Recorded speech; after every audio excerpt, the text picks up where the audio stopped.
All right, hello everyone. This is Lawrence Brinson, President of the Charlotte-Mecklenburg Association of Educators and Chair of the NCAE Black Caucus. The NCAE Black Caucus appreciates everyone tuning in. And what we're going to do tonight is we're not going to have any long introductions. We're going to go ahead and get right to it. But first, I do want to introduce to you, you may see them now, the Secretary of the NCAE Black Caucus, Tawana Green, and the Treasurer, Dee Grissett. So I did want to make sure that we acknowledge them. And what we're going to do is tonight is about voting, education votes. And if you paid attention last night, you most certainly know that there is a need for us to get everybody to the polls. We don't care how, but we got to get them to the polls and make sure they vote. So we're going to have some informational things for you and some candidates to bring some information to you as well. And we're going to start with the NCAE State President, Tamika Walker-Kelly. Thank you so much, and good evening, everybody. Shout out to our NCAE Black Caucus family and to all of our candidates and guests here on the call.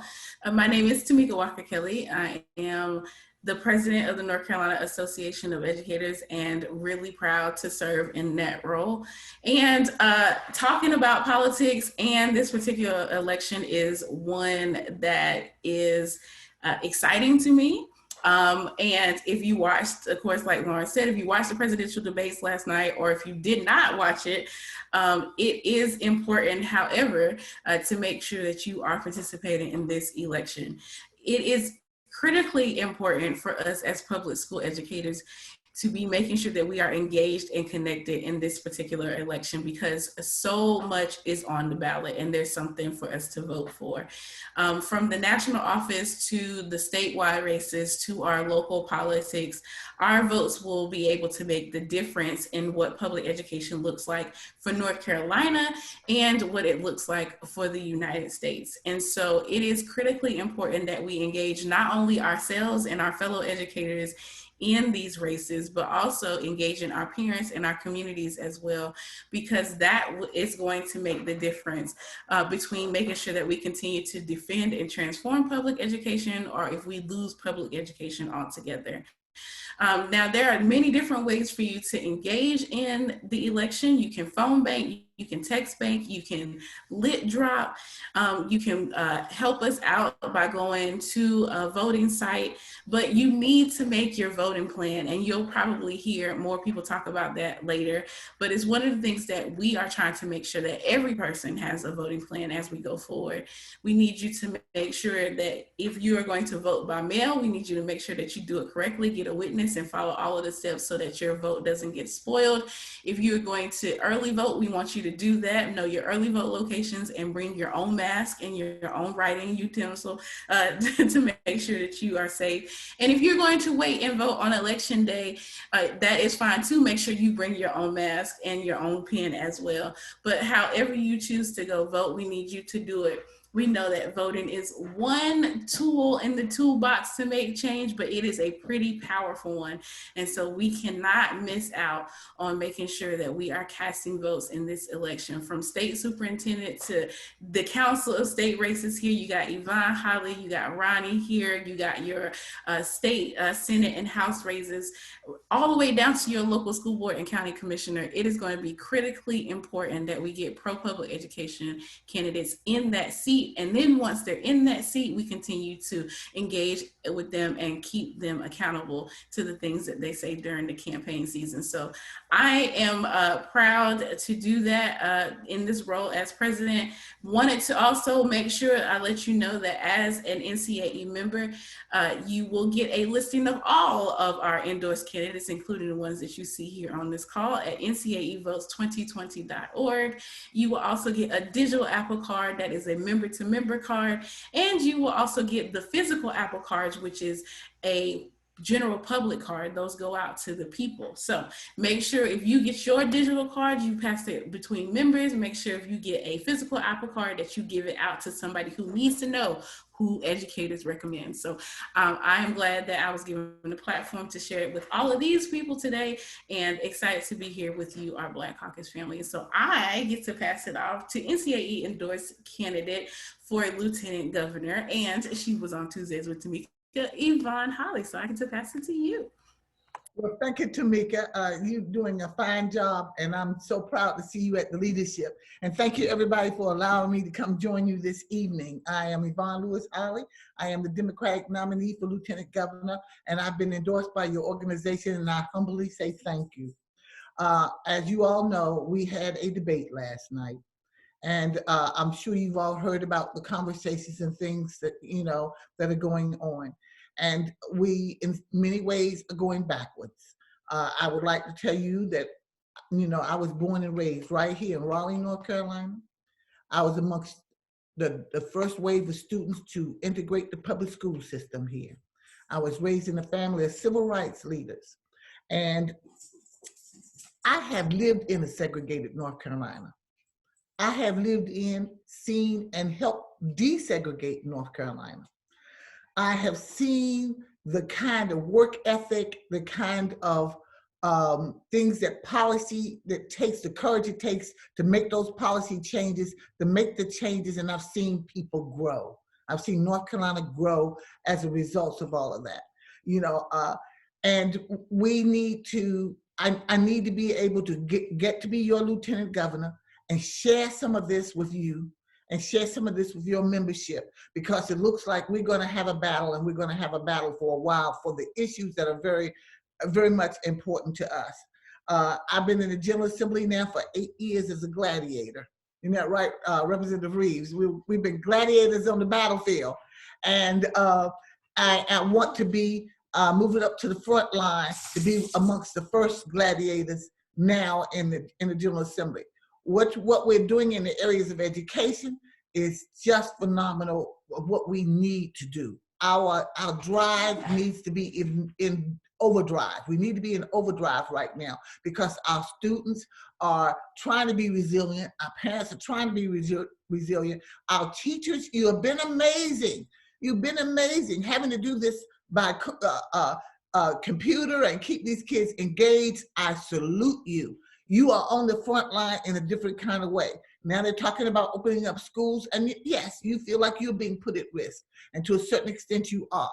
But we have to do whatever we can to keep our students from falling behind, because once they get behind, it takes twice as long for them to play catch up, and we need to do what we can. I want to support you in that. I want to do whatever I can as your next Lieutenant Governor to help you educate our children. I believe public money belongs to public schools. And I believe that we need to bring some respectability and some money and funds to the educational system for our teachers and our staff. We need to get you some support. And I'm going to say one last thing. Teachers are on the front line every day. We ask you to do more than you've ever done before. We ask you to be counselor. We ask you to be social worker. We ask you to comb hair sometimes and give baths. We ask you to parent kids. We ask you to do all kinds of things that's not in your job that keeps you from teaching or delays the teaching process. I want to help give you support. I want to help bring in the kind of counselors and resources and psychologists and people into the school system in numbers that can take some of that burden off of you so you can concentrate on what you need to do, and that's educating our children. So again, thank you for tonight. One of the things you can do about voting, and this is for everybody. I have a Talk About Me campaign. Talk about all of us. Everywhere you go, every person you see, you tell them about this. It is just so important that we get out and vote. So thank you for the time, and I could take maybe a quick question or two, but I have another event in like about 15 minutes. I'm sorry. And I understand there's going to be a little history made when you win, right? Yes, there will be an African-American Lieutenant Governor whether or not I win or not. Let's make it an African-American female. All right, we're going to turn it over to Ronnie. Well, thank you, everyone. And thank you to Representative Yvonne Holley. Yvonne will make history when she's elected. And we've only elected one other person of color to our council state in our state's history. We got to change that. And we got a chance with Yvonne Holley, with Jessica Holmes running for labor commissioner. And I'm proud to be the first Asian American ever nominated statewide by Democrats and endorsed by NCAE, and potentially the first Asian American on the council of the state as well. I'll start just by saying one of the privileges I have here is to be with Tamika Walker-Kelly, Lawrence Brinson, all of our great educators here. You've supported me all the way. And when I got into this race in May of 2019, no one had ever heard of me. I'm a nerd, not a politician. I've never run for office before. My last name's got like 15 letters here. What right did I have thinking that I could win a statewide election? Well, I'll tell you where I got that confidence. My parents are both public educators, and they sent me to public schools. And in public schools, I learned that I fit into this broad American tapestry, that I have a place here. And that if I'm the most qualified, if I work hard, if I'm good on the issues, my teachers gave me the inspiration to think I could do anything. And that's why I'm running for office in North Carolina, to do the same thing for people across this state. Now, I don't necessarily have the sexiest job when it comes to the treasurer's office. It's the most important job no one's ever heard of, but it is really important behind the scenes. Let me tell you two things that I think matter. It mattered to my folks growing up, and I think it matters to everyone on this Zoom call. First, the treasurer manages your pension fund. My folks could have never done what they did for me and my sisters if they didn't have a defined benefit pension plan, something that they knew would be there for them when they retire. I asked my parents one time when I decided to get involved in this race, did you ever ask to figure out how that money was being managed? My parents said, look, we just assumed someone else was taking care of that. And that's how a lot of folks are. They're so busy with their job, all the things that Representative Holley talks so eloquently about that our educators are doing. You're so busy with that. You're hoping that someone's doing right by your money. But here's the problem. Our current treasurer has lost $4 billion of your money. How does that happen? Well, in North Carolina, we have a very strange model where one person, an elected politician, gets to manage the money. And unfortunately, if the politician decides to ignore the investment policy, which is what we have now, not have a permanent chief investment officer, which is what we have now, you can lose $4 billion in a hurry. I'm running for this office not to get another political job and run for 10 other things. I want to do public service, and it's a quiet job. If you ever see me on the front page of the paper, I've done something terribly wrong, okay? I'm going to work behind the scenes to get that money back and make sure that your defined benefit pension is where it needs to be and what you deserve. And it's not just pensions, it's also healthcare. Growing up, when I would go to our doctor or our hospital, it was the best little insurance plan in our small town, being on the state health plan. But you all know that the last couple of years, this plan has been used in some sort of political game of chicken. And the NCAE has stood up on this countless times. You need an ally in the treasurer's office who's not going to jeopardize your health care with reform plans that actually end up being much worse than workplace. I want to protect your health care. And I want to expand Medicaid across North Carolina, which is a key part of any health care reform in this state. 38 states have done it already. Our federal tax dollars are going to Washington to subsidize other Medicaid expansions. We ought to do it here in North Carolina. And when it comes to the state health plan, the current treasurer's plan, the clear pricing plan, it has a good name. That's pretty much it. It's been a failure, and it's jeopardized access to healthcare for so many people among our educators and specifically the NCAE. But getting that word out is so important. This isn't a race that people pay much attention to. They're thinking about the top of the ticket, then maybe they know a little bit about governor. By the time they get to my race, they haven't necessarily heard of either of the candidates.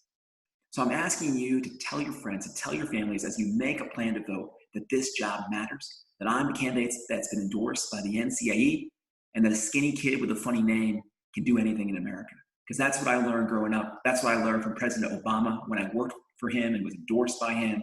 And that's what we're going to accomplish on November 3rd. Let me end by saying the debate last night at the presidential level was an embarrassment for two reasons. One, it should have been on Zoom, so the moderator could have used the mute button. We definitely needed that, right? But second, and Representative Reeves knows this too, he was listening carefully, I didn't hear much about education at all.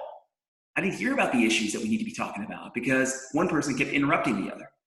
We got to make sure in the next debate and in all the debates that we're all having around this state that public education is front and center.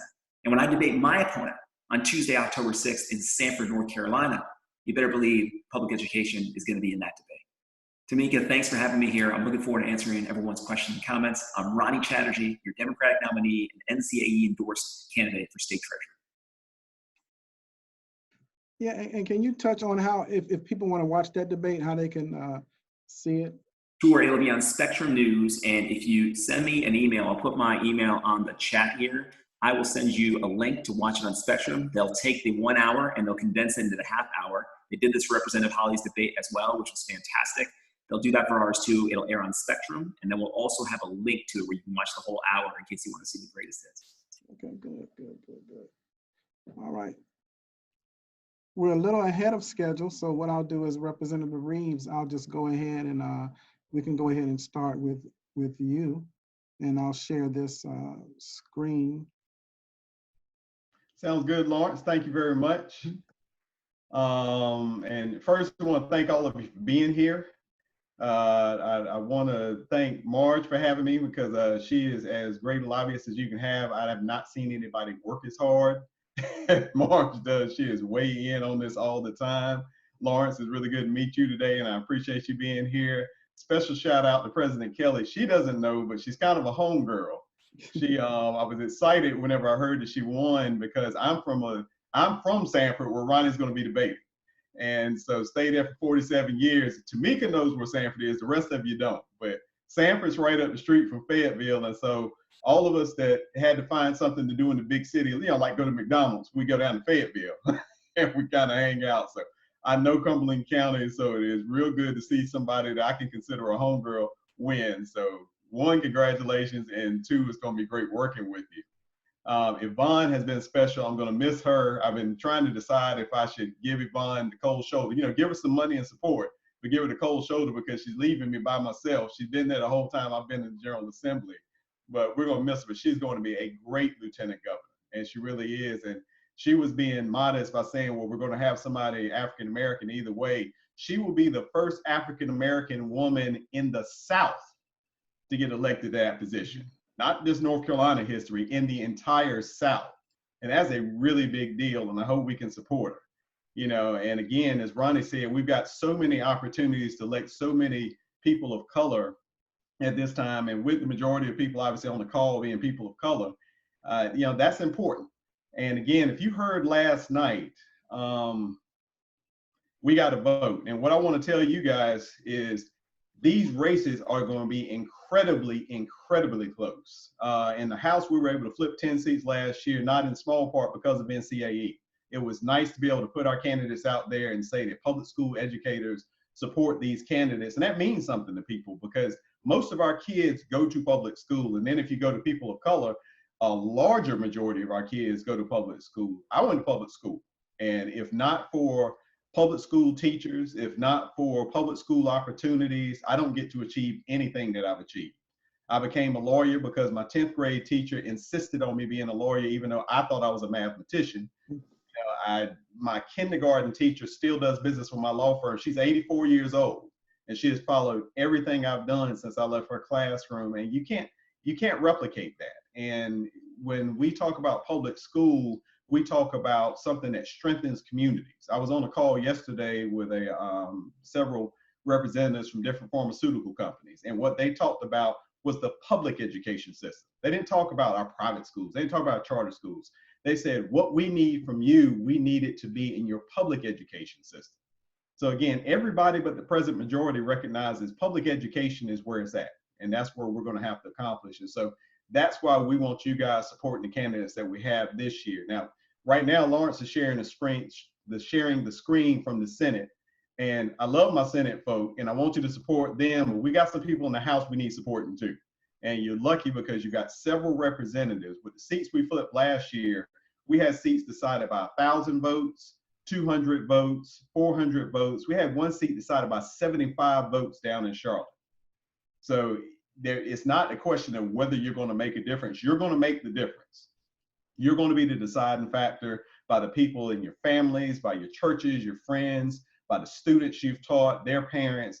Those people are going to listen to you, and you, one, telling them how to vote, and two, giving them reason to vote, giving them incentive to vote is going to be why this thing flips.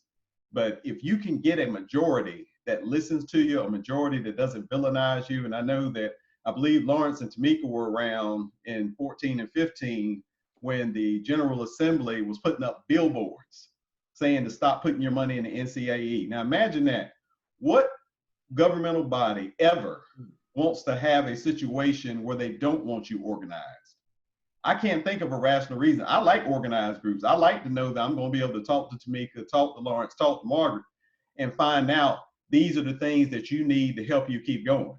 You know, I love talking to all of you, but I can't physically talk to every member of the NCAE to find out what you collectively need. But the General Assembly leadership we have right now wants you to do the opposite. They want you to be all separated, all by yourself, all with separate agendas, and you know why. So you need a majority in the House, you need a majority in the Senate that's going to make sure that it supports all of the things that you need, and we can give you that. And again, not to keep picking on you, President Kelly, 2 of the hottest races we got are Cumberland County. You've got 2 PhD doctors down there with Kim Hardy and Francis Jackson, who are running for office, who will probably be, and I'm trying to think with the way they're configured, Kim Hardy's running in a new district, so she'll be the first whatever because it's a new district. Francis will definitely be the first African-American that we've had in a long time in that seat, if she's not the first ever that we're going to have serving in that particular seat. And they are great, brilliant candidates. And so, you know, if you can support, please get out and support them. We've got Mecklenburg, you know, all of our urban areas have got tight races. You've got Charlotte with Christy Clark, Wesley Harris. You've got Wake County with Sidney Batch and Terrence Everett. And then you've got a lot of our rural areas, which you're going to see those later with Emily Batch Nicholson. We've got Virginia Cox Doherty. I mean, people who are out here, Dan Bessie over in Guilford County, who are running great races, but they're going to need your support. So if you can, as Yvonne was saying, get the word out to your people, and please get it out enthusiastically.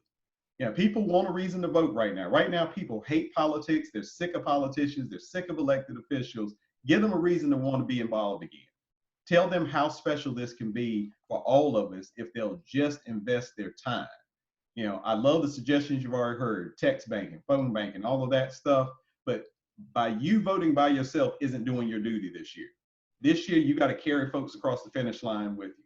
So can't tell you how much I appreciate you being on this call. I can't tell you how much I appreciate the opportunity to speak to you. But again, we've all got to be involved this year. Because if you sit on the sidelines, you're not going to feel like you did in 16. In 16, a lot of us were down and depressed and bothered, but that was it.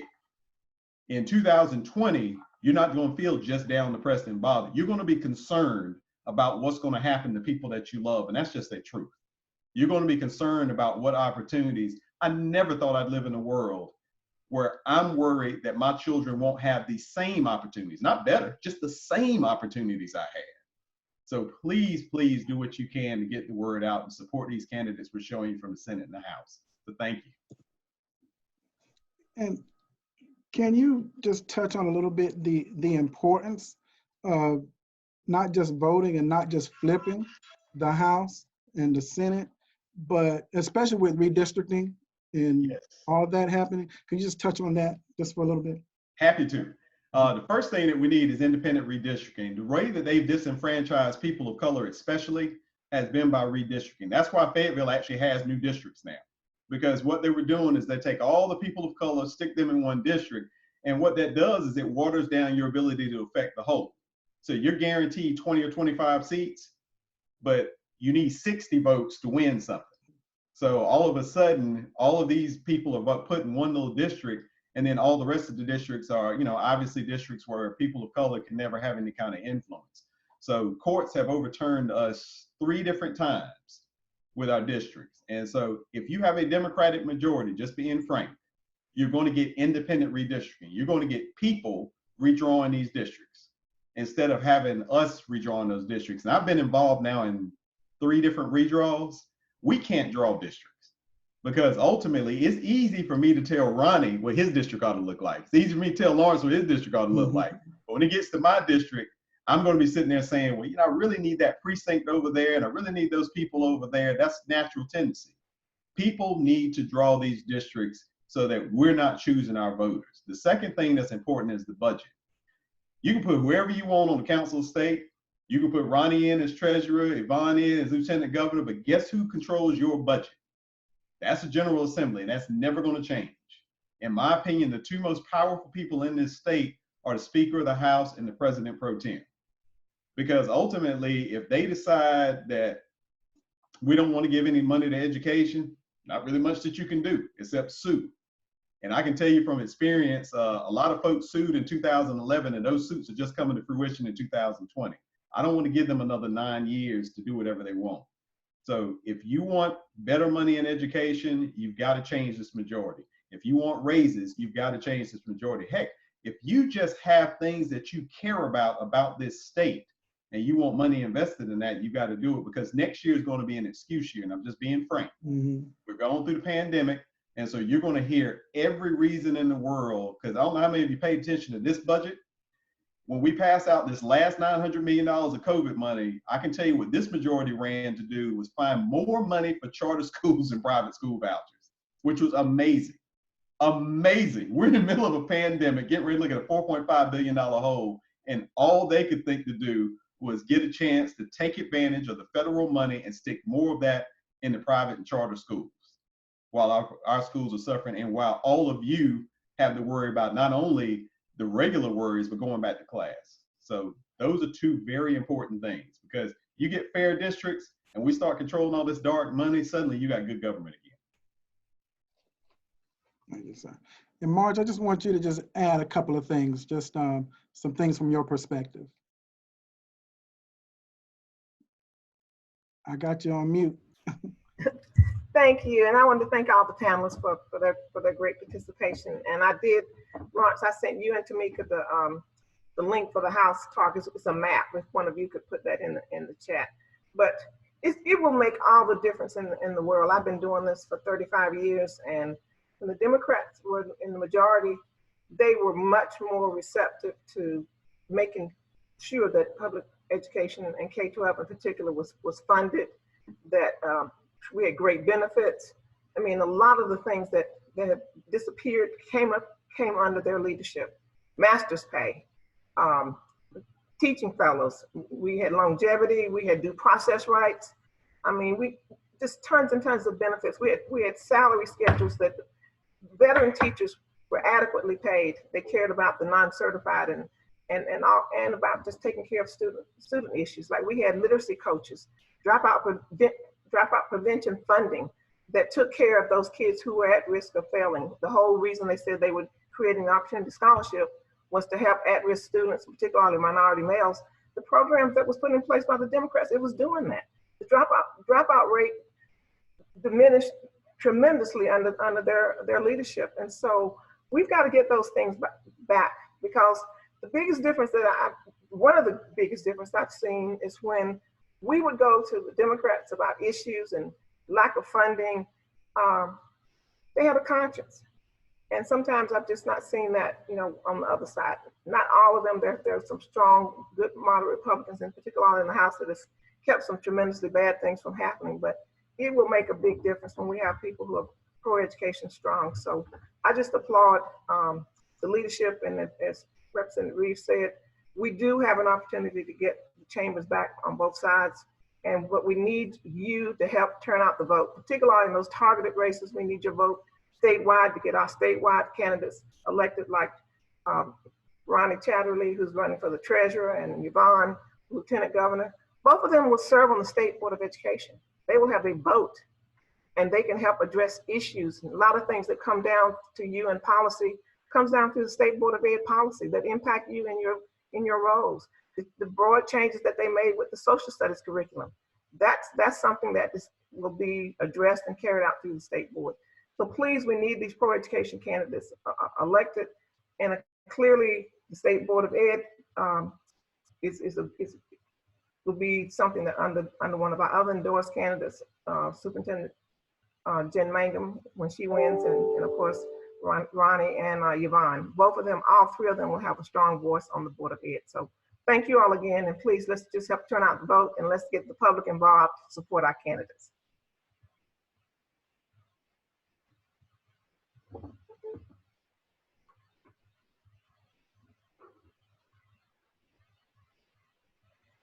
Lawrence, you're on mute. Never fails, never fails. But I see that our president has arrived. So I want to make sure that we hear from her. And I thank you so much for accepting the invitation to speak to the NCAE Black Caucus and education advocates. So welcome and thank you for being here. Oh, Lawrence, can you hear me okay? I can. Oh, excellent. It is so good to be here with you. I just opening up the Zoom and seeing your faces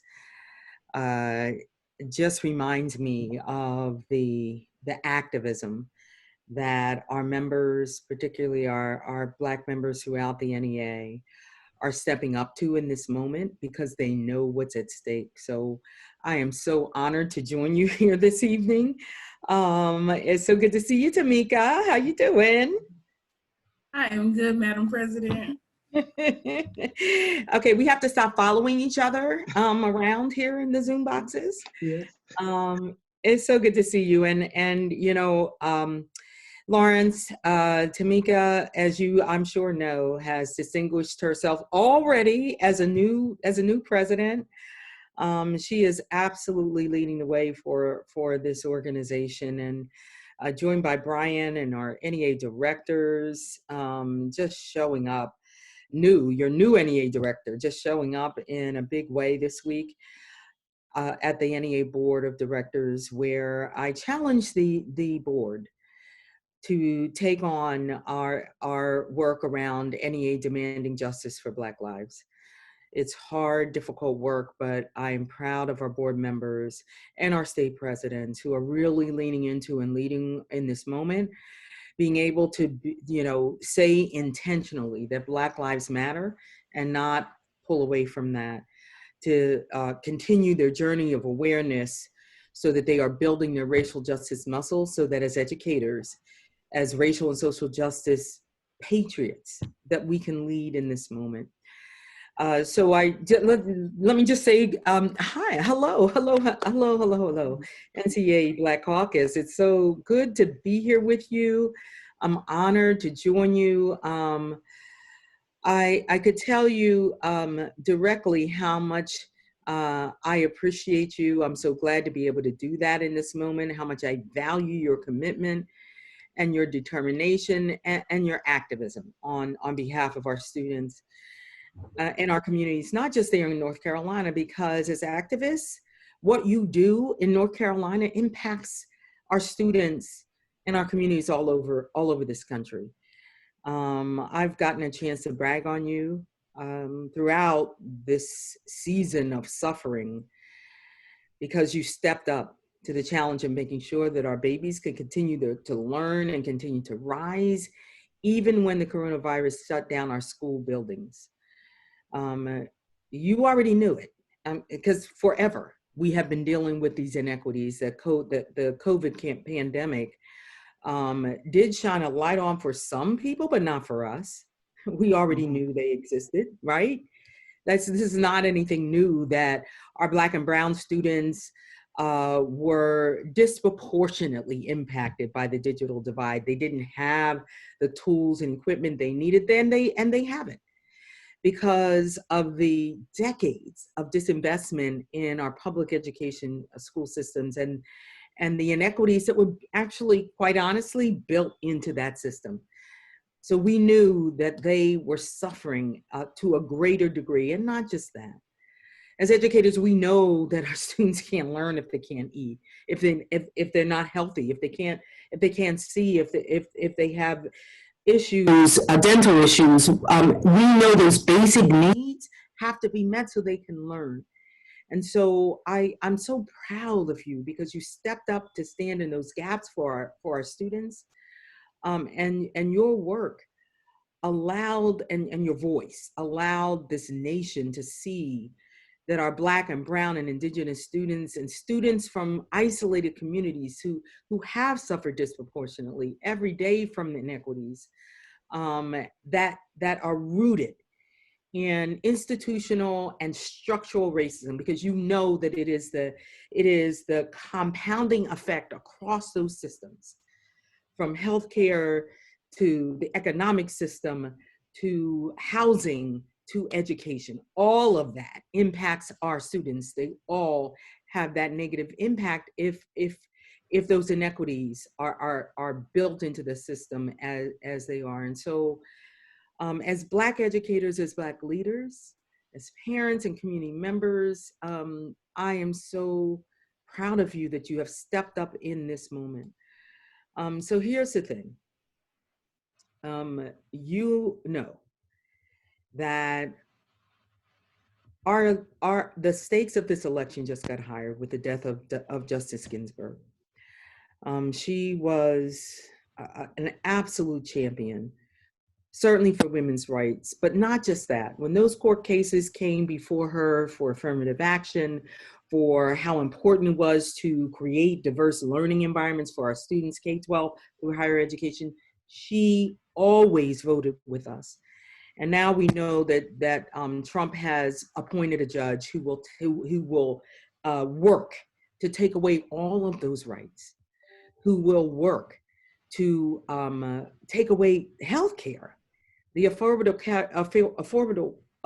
Care Act is actually before the court right now. And if she is confirmed by the Senate, she will take her position and she will vote on that right now. And we know that tens of thousands of Americans will lose health care. They will not be protected for pre-existing conditions. We already know. We know what's at stake. There's just no question that with that appointment, we will go further back instead of taking those steps forward to finally address the issues of injustice and racism that have existed forever. We know as we are leaning into leading through the racial injustice that has taken shape through the faces of George Floyd and Breonna Taylor and Ahmaud Arbery and far too many more, that this is a moment that we need to be stepping up our activism and our action. And we need to know that we have elected and appointed officials who will actually do what's right for our students. We know that Donald Trump and Betsy DeVos are never going to lead, and they're never going to care about our students.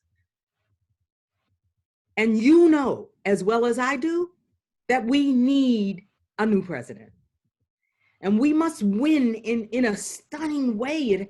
It has to be so astounding and so profound that it cannot be challenged. We've already heard come out of Donald Trump's mouth. And by the way, we need to believe him when he says that he will challenge this election. It has to be overwhelming. We have to shame those senators who vote for a candidate for the Supreme Court while this election is going on. We know that people have already started to vote in this election. We cannot afford to have what happened. And I know that, what was it? I think it was over, 170,000? Black Americans did not vote in the election in North Carolina that led to Donald Trump winning the state of North Carolina. I'm from Pennsylvania, and the same thing happened here. We cannot afford that in this election. So I'm asking you what I know I'm going to ask you. I need you to do everything you possibly can between now and election day to change what's happening for our students. I need you to do everything you can between now and election day to make sure you have a plan and everyone around you has a plan. I need you to, between now and election day, make sure that everybody who likes you or loves you or intends to keep living with you has a plan to vote, and then they make it to the polls or to the post office and they make sure that their votes count. Our ancestors fought and died for our right to vote. We must do everything we can So finally, this country will say affirmatively that Black lives matter. This election will determine just that. We know what's at stake. Public education is at stake. The Affordable Health Care Act is at stake. We know that rights of women are at stake. LGBTQ rights are at stake. We know that our ability, NEA's ability to actually transform our public education into one that is racial and socially just and equitable so that every student, everyone, can succeed in this diverse and interdependent world. That's what's at stake in this election. We've got to do everything we can to make sure that we elect Joe Biden and Kamala Harris. We know that Joe has been with educators for decades. He has fought for workers to unionize for their rights to better pay and access and healthcare and safety. We know that. So we've got to make sure that when this election runs through North Carolina, that North Carolina will deliver. If we do not act, we will surely be dragged down that long, dark, shameful corridor of time, reserved for those who possess power without compassion, might without morality, and strength without sight.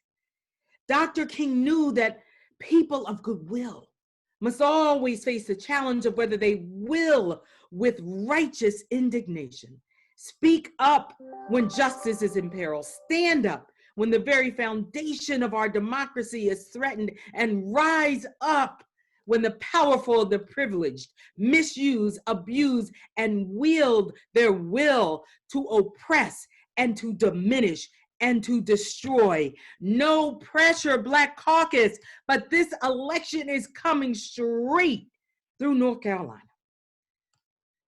But here's the thing.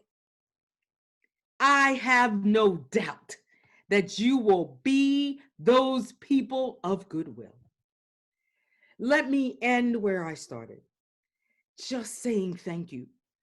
Thank you for stepping up for our students and for each other and for your state and for this country. Thank you for always making me so incredibly proud that you reflect that powerful preamble to our NEA mission. We, the members of the National Education Association of the United States of America, are the voice of education professionals.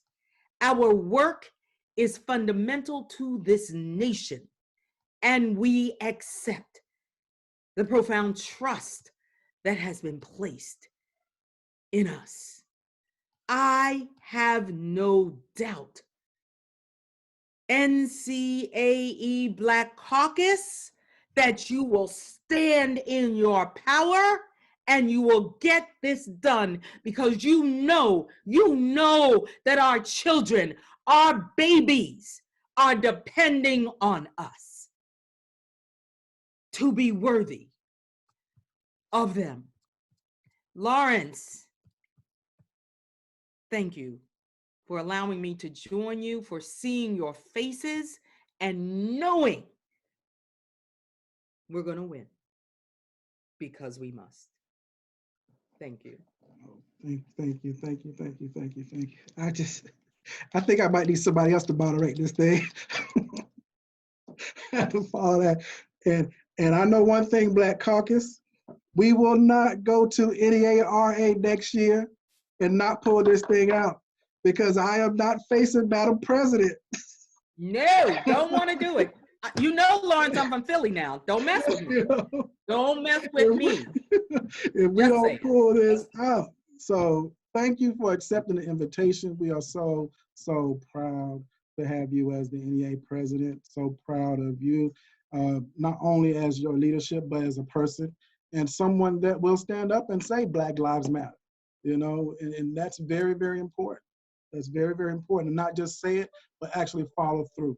I often tell people, you know, people say, speak your truth, and they often miss that second part, because I think when you speak your truth, you need to honor your truth as well. So don't just speak it, but honor your truth. And I feel like that's exactly what you do. So we are so, so grateful to have you here with the Black Caucus, and we're so appreciative of your leadership. And if that doesn't get you, I mean, I feel like taking my ballot to the box now. I was going to stand in line and support you. I feel like going right now. So thank you so much for being here this evening, and we appreciate your words, and we're going to turn those words into action. So thank you so much. Thank you. And we know you'll rearrange your schedule to be here for us. So that means a lot. That means a lot. So we are so grateful. We are so grateful. Absolutely. And I hate to leave you. I have to fly off to another state. Yeah. Fly. But thank you, Lawrence, for your leadership. And Tamika, love you, sweetie. Thank you, thank you, thank you. Thank you so much. Thank you. All right. All right now. All right, Senator Marcus, I know you're next up. That's a wow. You set me up, man. I cannot preach like that. That's amazing. And so what we'll do is Representative Reeves went earlier, so we're going to go ahead and let you go and speak, and then after you, we'll give everybody a chance to just kind of close us out with anything that they want to mention. But, okay, well, thank you as well for being here. Thanks for fitting me in. I just came from another Zoom, and I have another one that starts at 7:10. So this is the world we all live in now, right? With Zooms every which way. Exactly. I'm Natasha Marcus. I'm serving my first term in the North Carolina Senate. I represent parts of Mecklenburg County. So CMS is my home school district. My children are no longer in school. I have one college graduate and one halfway through college. She's very disappointed that she's now living at home with her mother instead of getting to live on campus. But that's the way it is these days. I am the daughter of a teacher. My mother taught 3rd and 4th grade for 35 years, and I was raised to always respect what teachers do. I saw how hard she worked every night, grading papers, calling parents, checking in on students. She was one of those students that to this day, she's one of those teachers that to this day, students will seek her out and tell her what a difference that she made in their lives. And so I just want to say thank you to all the educators on the call tonight for what you do. I think North Carolina does not treat you very well. There's a lack of respect, there's a lack of pay, and I wish we could change it. And that's part of what I want to talk to you about tonight. It's my belief that we have to do better when it comes to public education is one of the main reasons why I ran for office. I've been very proud to have the endorsement of the NCAE every time that I have run. It's a top priority for me, and I know it is as well for several of the other candidates that I wanted to talk to you about. Lawrence, I think you have a slide that will help me with this presentation. Oh, you're muted, Lawrence. Representative Reeves kind of went over that, but I could show it again. Did he do the Senate, people? Was that the Senate I had? I sent you the one for the Senate. He probably did the House. Natasha, you got to understand that we always have to follow the Senate, and so he did have the Senate up, so I had to go ahead and give a shout out to all your people then. You took my whole show. What am I going to do? A tap dance now? We're good. Well, there may be one. Okay, so if you've talked about Tess Judge and Donna Lake and Sarah Crawford. We did this one? Okay, so you talked about this. Well, let me just add then, since Representative Reeves took my whole show tonight, that there's one person who's not listed on here that I also wanted to mention. She is sort of, we think she's fine, but she does have a whole lot of counties to cover. She is the woman, her name is Ernestine Bazmore, and she's running in Senate District 3. And she has a lot of counties to cover. It's really hard where she is out down east, as we say. She is the Democrat that we have running to replace Senator Erica Smith, who is leaving the Senate. And so she has these counties: Warren, Vance, Northampton. Oh, did I get cut off? Suddenly everything went blank. Okay. Warren, Vance, Northampton, Bertie, Martin, and Beaufort counties are all within her area. And so she could really use some help too. I don't know if you knew, but I also wanted to point out that Barbara Yates Lockamy, who is on this slide here, is a retired educator. She taught in Columbus and Robeson counties her entire adult life. So I wanted to point that out. I know teachers like to support other teachers. The rest of these folks have all different types of backgrounds, but that's one thing we like about our caucus is we have a good variety of backgrounds and skin colors and religions and gender. We don't have enough women, but we're working on it. There's a lot of women on this slide. We're hoping to get more women in the North Carolina Senate. So do you want to hear a little bit about each one of these folks or like their background, or is there something else you'd rather have me address? Lawrence, Marge, you tell me.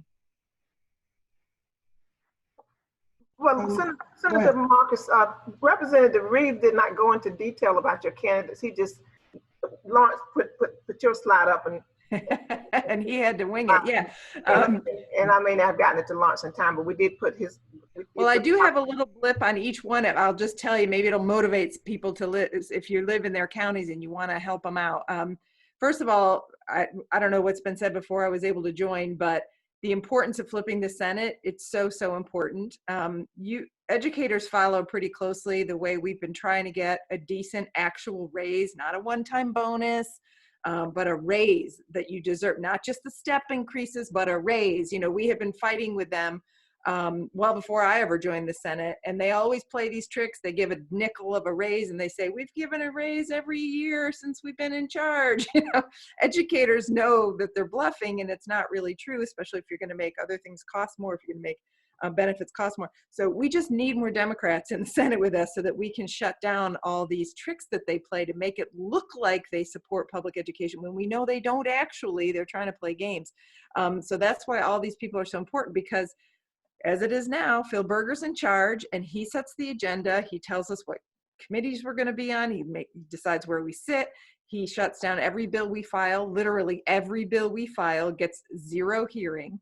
So the most we can do is play defense under the current setup, and we have got to flip these seats. So if we flip 4 seats and take the lieutenant governor, who will be the tiebreaker, we're golden. Even better if we can flip full 5 seats, then we have the majority. And we are playing in this many races. So we could definitely do that this year, and we are focused on that. So let me tell you a little bit about each of these folks, just so you know who we have running, because we're really proud of them. So Tess Judge, I'm going to read from notes here. So she's a retired small business owner with a lifetime of community and public service. And I wish I had everybody's websites here, but you can Google them, right? People can find them. So Donna Lake is up next. She's a retired United States Air Force colonel and medical commander with 2 Bronze Stars. Alan Wellens is a former state senator, so he would like to come back. He said it was one of his favorite jobs he ever held, and he'd like to come back.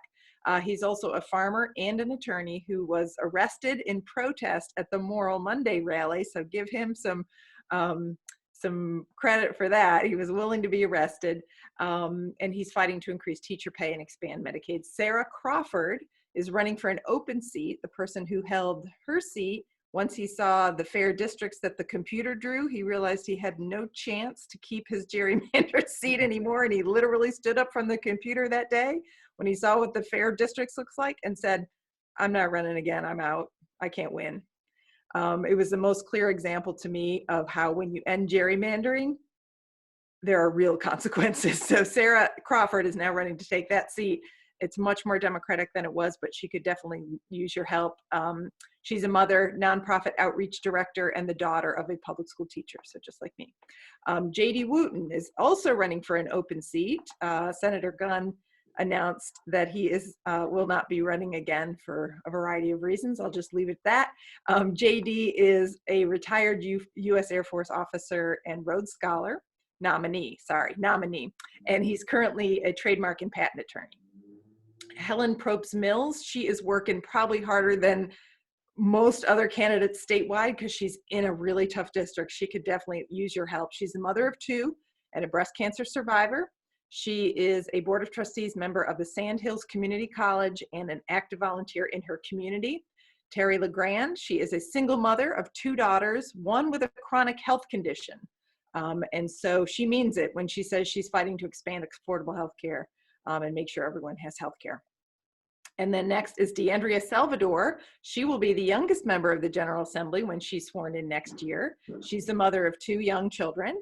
She started 2 nonprofits already in her short life to help low-income individuals become more energy independent. She's done a TED Talk if you want to look her up on TED Talks. And she actually has part of what was my former district here in Mecklenburg County. So that's a little bit about each of our candidates. And I just thank you for anything you can do to help get these folks elected so we can be in charge of the Senate and start setting our agenda, working with the governor, and bringing about better policies on everything from education to healthcare to environmental protections to ending gerrymandering. There's so many things we need to get done and we want to get done. We're ready to do. So thank you for being willing to help. Yeah, thank you. Thank you so much. We appreciate it. We appreciate it. We're running close to our time, but I do want to give each person a chance to leave us with anything that they feel like needs to be said, and we'll just kind of do a round robin kind of thing. So we'll let Representative Reeves and then Senator Marcus and Marge, and then Tamika, we'll let you close us out. All right, well, thank you, President Brinson. And I would just say, because I've actually got to go to a Zoom at 7. Thank you for letting me be here. Thank you for talking to us. And thank you guys for the support. You've been invaluable. And I'm telling you, NCAE has been invaluable every election I've been in, personally, each election I've had, and throughout the state. So thank you guys for what you do and for sticking to it in some tough times. So we appreciate you. I'm signing out. Everybody have a good one, and we'll talk to you later. Thank you so much.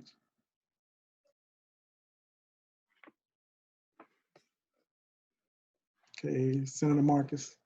I'll just echo what he just said. We appreciate you. One of my favorite endorsements is being on that red apple and knowing that teachers know that I'm on their side and that they're on my side. And I know that's so important for our candidates, all of whom are also endorsed. And so thank you all for your help.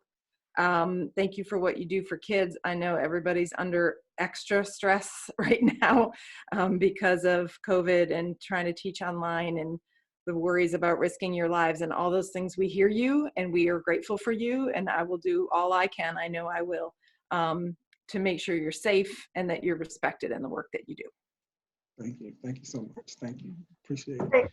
Thank all of you for what you do every day for children. It's truly an honor to do this work, and it's been an honor of mine and a blessing to get to know people like Senator Marcus and Representative Reeves and so many others who really have fought the good fight and kept a lot of bad things from happening. And I look forward to what they will do when they are in charge to make sure some positive, good things happen. So again, I did put in the chat, Senator Bazemore, the candidate for Senate District 3, Ernestine Bird Bazemore, and she has, I think it's 6 counties, and they're rural and they're poor counties, and she's representing the least of these. So please help, if you can help distribute Apple cards, contact me, because that's a really broad district, and the contact person who will be helping to distribute the cards to use all the help that he can get, and we appreciate everything you do. Yeah, I'll just be really brief. All of these individuals that were on the call tonight said it very clearly. We have to go out and vote, and we need to make sure that we get other people to vote with us. And so I am going to drop the link to sign up for phone banking. So we are calling fellow NCAE members to encourage them to vote for our pro-public education candidates. And we have text banking you can do, and make sure you participate in all of your local activities to get the word out, because some of these elections are going to be decided within 100 of some votes. And so we need everybody to go out and vote. So thank you, Lawrence and the NCAE Black Caucus, for this opportunity. And like I said, we have phone bank started on Saturday, so we definitely need you. Yes. Thank you so much. And yes, we need to go vote, because like I said earlier, I am not going to see Madam President Pringle. And we didn't pull this out. So we need to pull this out, and any and everybody, get anybody you can, and be on the lookout for those Apple cards. And again, vote. And it has to be overwhelming. It has to be. We want it to be a landslide. So again, I appreciate everybody joining these conversations. We're going to be off for the next couple of weeks, and I'll let you know when the next date will be. But thank you so much for joining these calls. The Black Caucus appreciates your support. So thank you so much. And don't forget to vote. And not just you, but anybody that wants to live with you. Make sure you vote. So thank you all for being on. And I do appreciate all the support. So thank you so much.